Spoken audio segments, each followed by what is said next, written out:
Ehring. A respeito do autor, ele nasceu em 1818 na Alemanha e ele formou-se em Direito. Ele estudou em várias universidades, o que deu a ele uma grande experiência nos estudos. Ele tinha uma carga de conhecimento muito grande. Ele é fundador do moderno realismo legal e, juntamente com Comte, ele é fundador da Escola Sociológica da Jurisprudência. Uma curiosidade também, a respeito da posse no direito civil brasileiro, tem as ideias de Ehring e também o direito civil alemão de 1900. O livro A Luta pelo Direito, inicialmente ele não foi escrito um livro, e sim uma fala que Ehring teve num discurso, num congresso direcionado a acadêmicos. E essa fala foi tão importante, foi tão bem recebida, que ele editou essa fala e fez com que isso, tirou aquelas palavras rebuscadas, aquelas palavras complexas, e fez isso um livro, para que fosse de entendimento da população, para que qualquer pessoa com o mínimo conhecimento pudesse entender o que ele estava pregando naquele momento. O ponto-chave do livro A Luta pelo Direito é a respeito da luta em si, do direito primeiro vinha a luta e depois vinha o direito, ou seja, para se ter um direito precisa de batalha, precisa de uma luta. O que nós podemos citar como exemplo é a respeito do direito das mulheres, que foi através de luta. Talvez ficasse em casa, só como era costumeiro, ficar no lar, talvez eu não estivesse aqui gravando esse vídeo, pois eu não estaria estudando, pois todos esses direitos foram conquistados através de luta. Primeiramente, então, bom dia. A temática principal abordada pelo autor no livro é a necessidade dos esforços individuais para o alcance da paz que o direito ela tanto visa.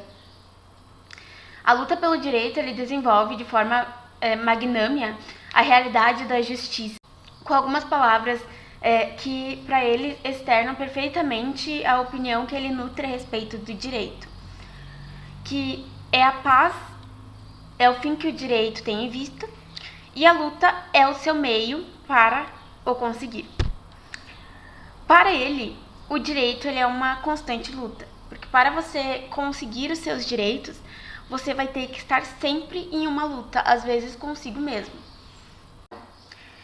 A única hipótese que o autor considera justificável para o abandono do direito é quando lutar por ele põe em risco a sua própria existência. Eu vou falar sobre a obra A Luta pelo Direito.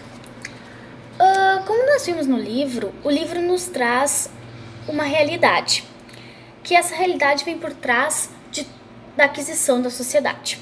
A luta pelo direito tem a finalidade favorável em termos sociais da ordem jurídica, e a sua evolução podendo tornar-se o apoio do Estado de Direito. No entanto, o livro também nos faz um raciocínio sobre o que é a verdadeira paz. E como se pode ver, a luta pelo direito, o autor menciona no livro o direito subjetivo, que é a base de toda a obra, sendo a própria essência do direito. A luta pelo direito trata, sem suspeitas alguma, de uma filosofia individualista, onde o autor tenta nos mostrar e fazer a gente raciocinar e lutar pelos nossos próprios direitos. Colegas, eu vou falar sobre o livro A Luta pelo Direito. Então, na obra A Luta pelo Direito, o autor faz uma analogia entre a dor física e a dor moral, em que aponta uma agressão ao direito de um povo. Quanto maior a dor sentida ao ser lesado, maior será a força com que o indivíduo lutará pelos seus direitos. O direito tem como finalidade os valores da paz, mas o meio empregado é o da luta. não é apenas para defender o seu direito, mas também a condição ética de sua vida. O juiz que se deixa corromper provocará a morte do judiciário. O autor então faz indagações às leis, que as leis são mecanismos onde o povo deve participar, e em que o juiz deve ter autonomia, não deve deixar de se corromper, porque se ele se corromper, o judiciário vai ser corrompido. A dor física, a dor moral, é quando seus direitos são violados e o indivíduo deve preservar e lutar pelos seus direitos. Esse meio é uma luta constante para adquirir os seus direitos. E é isso. O livro A Luta pelo Direito ressalta a importância de tu lutar pelos teus direitos. O autor defende que tu tem direito a proteger a tua propriedade, não importa o valor dela. Temos como exemplo um relógio. Pode ser algo simples, porém, para o autor, você tem o direito de defendê-la. Você lutou para ter aquele bem, você automaticamente tem o direito de protegê-la se alguém tentar tirar de você.